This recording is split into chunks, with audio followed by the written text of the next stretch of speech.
I mean, I've had friends who've been to prison, and I know that it's not like federal prison, and I feel like I'm someone who can adjust to my surroundings. I also know that it would be difficult, I'm sure. So the main idea I'm going to try to convey to you in this video is that to waste someone's time is actually immoral. So I had done a Topless, been a part of the Topless protest that had happened a couple weeks before that at Costco, and so I had already, sort of gotten a taste for like on the smaller scale of like what that was like.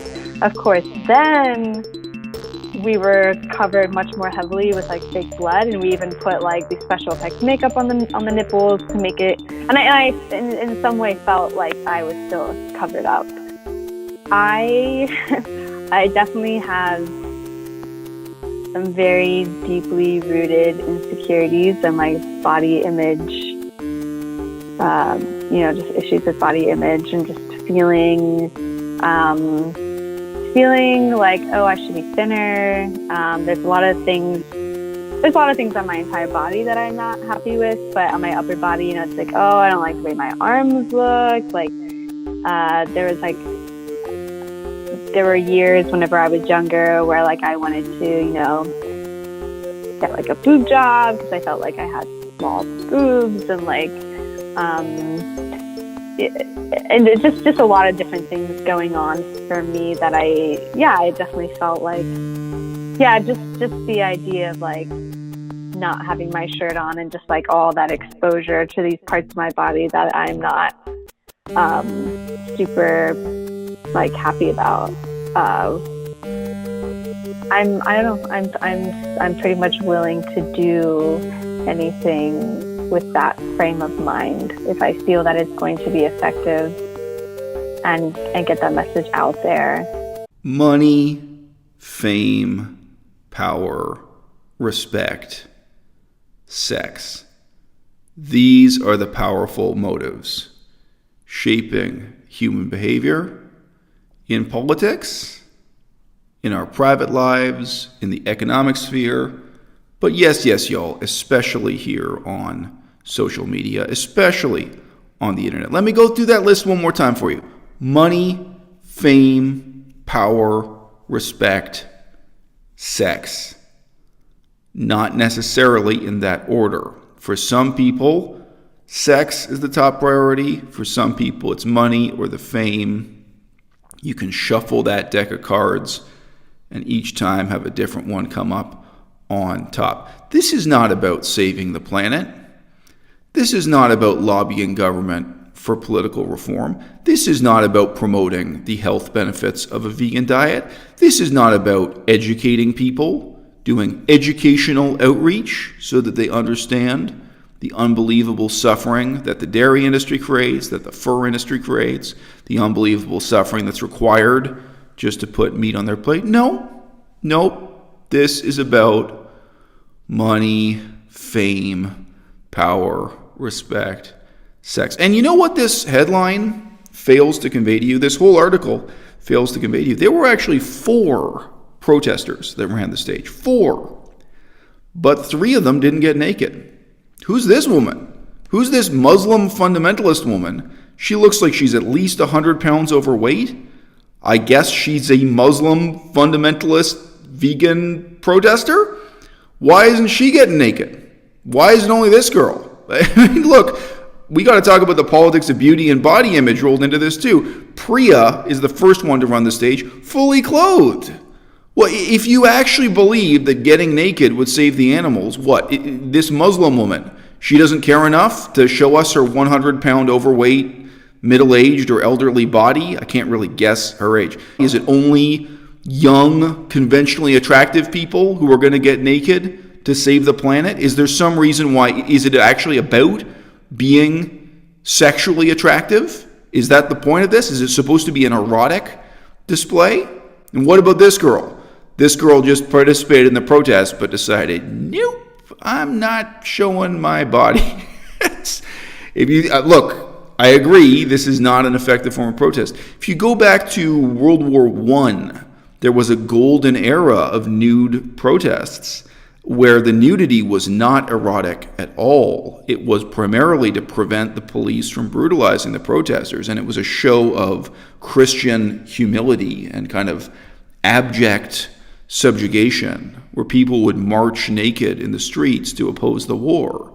And it wasn't sexy. Of course, it was a lot of elderly people. It was a lot of flabby, out of shape elderly people. It was humiliating. They were themselves being humiliated through this nude march, and they were humiliating the authorities and humiliating others, because it was like, well, if you think you're going to round us up and put us in paddy wagons, you're going to arrest us, you're going to have to lay hands on us naked.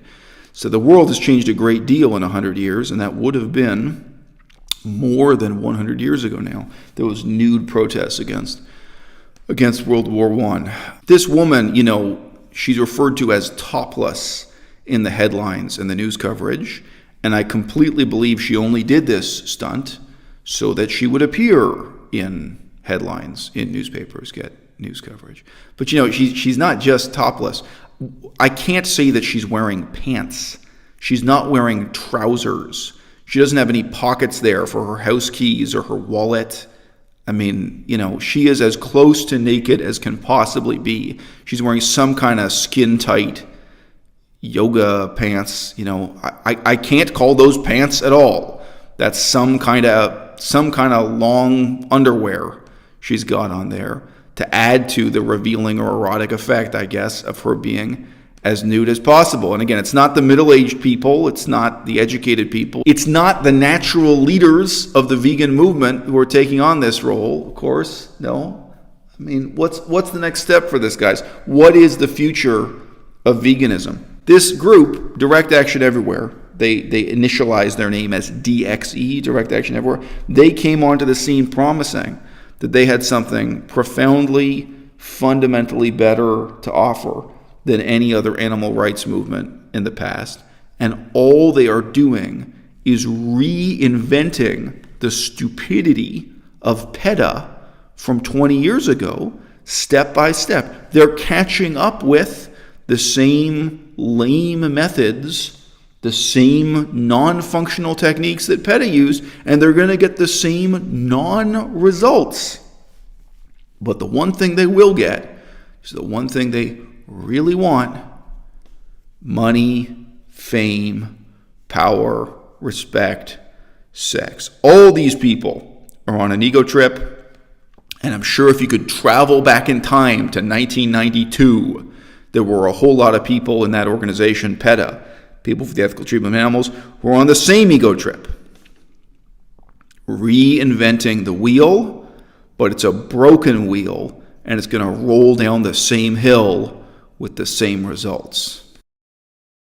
In the year 2019, it is fair to say that vegan activism has settled into a few familiar grooves, a few repetitious patterns that we see again and again. There was a time, maybe just 5 years ago, when a lot of these ideas were fresh and new. There was a time when the Earthlings experience, they were the first people to put together this idea of sitting silently, wearing a mask, holding an open laptop computer, showing slaughterhouse footage. That was a new and exciting idea. I think people, including myself, first found out about on Tumblr. That was before veganism was so big on YouTube. Tumblr was where it was at for people sharing that idea. The Earthlings experience spread, other groups knocked off and modified the idea, etc. There was a time when each of these techniques, in terms of street theater, open protest, and even digital slacktivism, such as we're engaging now, there was a time when these things were exciting or new, and that time is now in the past. So increasingly, I have people sending me sympathetic email reflecting whether they're just looking at what they've done in the last few months or in the last decade, that when they get involved in vegan activism, they feel that their time is being wasted. So the main idea I'm going to try to convey to you in this video is that to waste someone's time is actually immoral. This may not occur to us because in our intimate lives, relations between husband and wife, boyfriend and girlfriend, even grandparents and grandchildren, there's a sense in which we're expected to behave as if wasting time is no waste at all. That, to drive for 3 hours just so you can see your grandparents and sit around kind of doing nothing in particular for several hours and drive back. This is part of the politesse of the bourgeois class, that everyone ought to have time to waste, and one ought to behave as if it is nothing. It is merely gracious to waste one's time with someone else. Well, this doesn't extend to things like politics, education, work. Really, it's a fiction. It's a fiction in our times, maybe very roughly analogous to the way in which people used to engage in animal sacrifice to welcome a guest into their homes, taking something tremendously precious and destroying it as if to prove that it's nothing, as a symbolic way of receiving a guest. Well, the sacrifices we make for one another in the 21st century are largely sacrifices of time, and to a much lesser extent, sacrifices of money. Several different people wrote into me about their experience with recent protests just in the last couple of days, since my most recent critiques on this issue. One of them was describing to me what it was like to drive 5 hours each way to attend a protest that he felt accomplished nothing and didn't even say anything interesting to the people attending the contest. So you're talking about driving 5 hours, stay in a hotel. This is time as well as money being spent. Attend this event, drive back. I assume he's only got one night in a hotel and not two. This is a big sacrifice. If you're talking about people who are raising kids and have a full-time job, it's a big, big sacrifice. And what do you get in return for that sacrifice? For the most part, what's going on within these familiar grooves and patterns in veganism, it's accomplishing nothing but providing one spectacle after another, one occasion after another for vegans to pat themselves on the back, for vegans to affirm their own sense of identity. Now, I'm not going to say that has zero value. Somebody asked me this question on the internet a few days ago. Someone asked me, do I really feel this kind of activism has zero value? And I said, no, I would not say zero. The value is greater than zero, but most of the value is just in giving vegans a chance to meet one another. There are lots of people who met their boyfriend and later got married at a vegan animal rights protest or at an anti-fur protest or whatever. There's a sense in which meeting other people could be the basis for more meaningful forms of activism in the future, but in most of these cases, that is the only positive thing I can say about it. The events themselves are meaningless, they're a waste of time, and the actual lectures, I mean, there's a reason why most of them don't get uploaded to YouTube. The actual content of the lectures is people standing there prompting the audience to cheer, like prompting the audience to applaud the speaker in response to the speaker telling the audience how wonderful they are. I mean, I made fun of James Aspey for this, only so many months ago. James Aspey stands there and gives a speech to vegans, and it's like, you have to realize, you people are the future. You people are saving the planet. You people are saving the animals. You're the best people in the world. The crowd goes, well, they're applauding him, applauding themselves. It's a cycle of self-praise that's going on here. Anyway, I find it deeply embarrassing, but again, above all else, it's a waste of time. What does it mean to say that there's a question of morality in wasting someone's time? Several years ago, I had a chance, I think a very remote chance, to enter a master's degree and PhD program at a university in Montreal, Canada. Now, why did I gesture like this? Because I was living in Saskatchewan, Canada. And my wife of the time, my wife and I together devoted a considerable amount of time and money to fly in an airplane from Saskatchewan to Montreal just to have what was, I think, supposed to be a 1-hour meeting with this professor. And he only talked to us for about 15 minutes. I could get into the details of that, but it was truly hurtful in that circumstance. This guy was a professor of Buddhism, and I had prepared for the meeting. I'd read his PhD thesis. I got his PhD thesis out of the light. He had not published a whole lot of research on Buddhism since then, so I went and got a copy of his PhD thesis, and I read it. And I was prepared to really talk about my own research in Buddhist philosophy and his research in Buddhist philosophy. And I show up as someone who has years and years of background in the discipline, and I get fobbed off with a kind of aimless 15-minute pep talk, and I'm told, look, you can study here if you want to. I didn't feel so upset about it at that moment. It took a little while for it to sink in, but I was really being robbed of one of the very few opportunities to get higher education I would ever have before or since. And, this was a person who had no respect for the fact, had no respect for our time, for the extent to which he was wasting our time. Also, again, hotels in Montreal are not cheap. Flights within Canada are not cheap. You're better off flying to Thailand or flying to Las Vegas than flying between any two cities in Canada. It's miserable. It's a huge waste of money. And you think, this person has no respect for my time, and in a sense, they have no respect for me as a human being. So this is a minor and yet crushing disappointment that had really serious long-term effects on my life. And, I've got to say, as detached as I may be about this experience, as low as my expectations may have been going into this meeting with this professor, it left me with a deep and lasting sense of resentment. It's possible I'll meet that guy at some point. That has happened sometimes, where I meet professors of Buddhism years later after my negative interactions with them by email. So, hey, do you want to know what impact that had on my life for the next 10, 20 years? Like, for you, this may have been a casual and flippant decision, but you know what? You make, especially with graduate students, undergraduate students too, you're casually making decisions that have huge impacts on your student's life. So, the question of respect, in that case, we had an appointment. I wrote to him in advance and made the appointment, and then we booked the trip. So to disrespect somebody to that extent, to waste their time, there are real questions of morality involved, morality and immorality. And, especially with left-wing politics, the extent to which everybody left of center, not even everybody on the left, they get used to such hyperbolic, over-the-top, exaggerated ideological language, extreme language of praise, and also extreme language of criticism, the fulmination against the status quo, extreme language claiming that the government is totally immoral, that the economic system is totally immoral, that everything has to be resolved in some kind of crescendo, some kind of terrible uprising, revolution, and so on. This is antithetical to a more down-to-earth, pragmatic planning process where you make it clear what it is you're offering people, what it is they should expect, what use it is you're going to make of their time, and where people feel respected, people feel that what they were offered, what they were promised, is what they were really given. So whether that's that you have a conference where you tell people, look, if you come to this conference, I'm going to give you, 1 hour on stage, and you get maybe 20 minutes where you get on stage and you get to speak. I'm going to introduce you to these and these people. You're going to get to eat at a dinner, and you're going to get introduced. Like, what is it that you're offering as a vegan movement at a vegan event? Is there a certain workshop? Is there something really of practical value? Is there some educational value? Is there some training you're going to get out of attending this thing? Because people are making serious sacrifices in terms of their time and money. I know one female vegan activist, and she has 2 kids and a job, not a full-time job, part-time job, and she's raising 2 kids. And, time is precious to her, and she was kicked out of a vegan group. They exiled her because she did not meet their quota for attending a certain number of hours of street protests per month.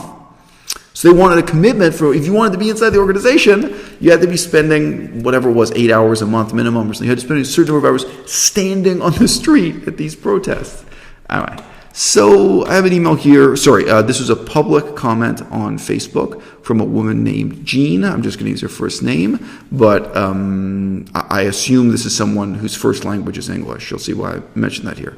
Jean writes in, "Hi Eisel, I hope you could give me some advice on how to move forward. I've been an activist for a few years with a few local vegan organizations and Anonymous for the Voiceless." So Anonymous for the Voiceless are one of the groups who stand around in a mask silently.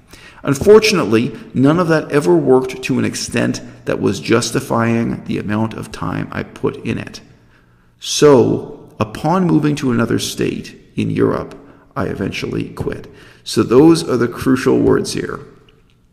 None of that ever worked to an extent that was justifying the amount of time I put into it.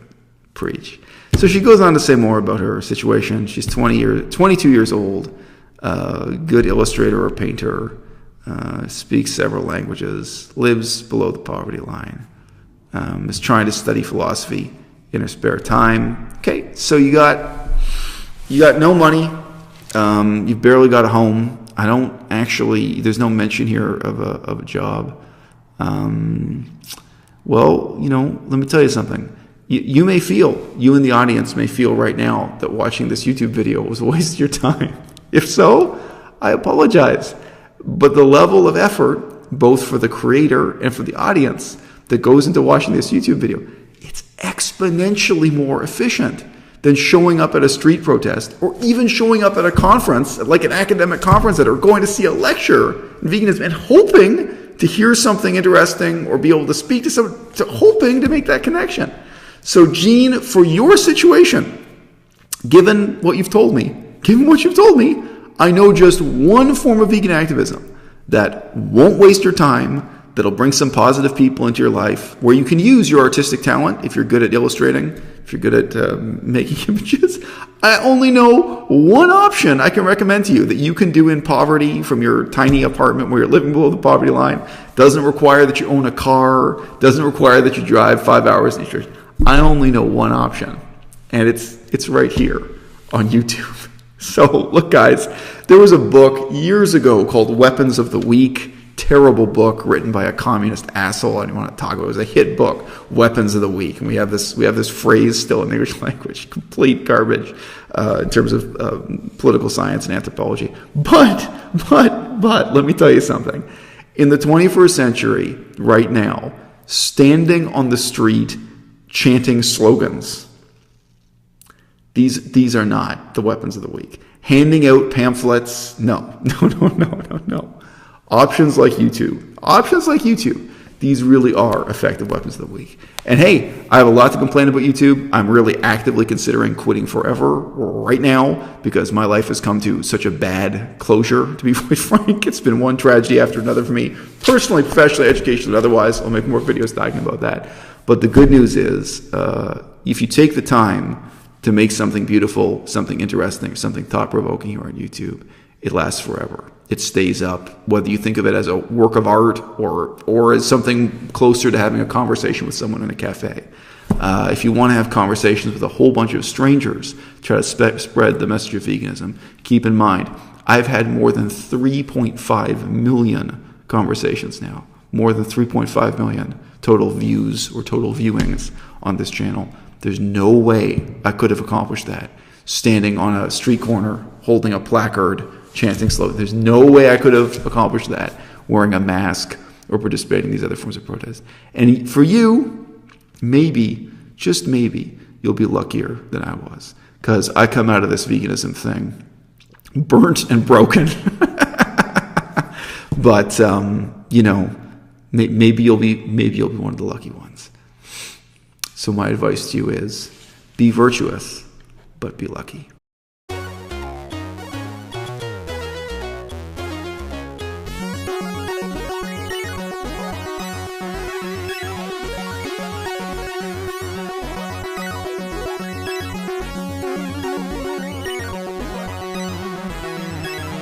Maybe we can practice doing puppet show together. Yes, that's all I needed. I needed to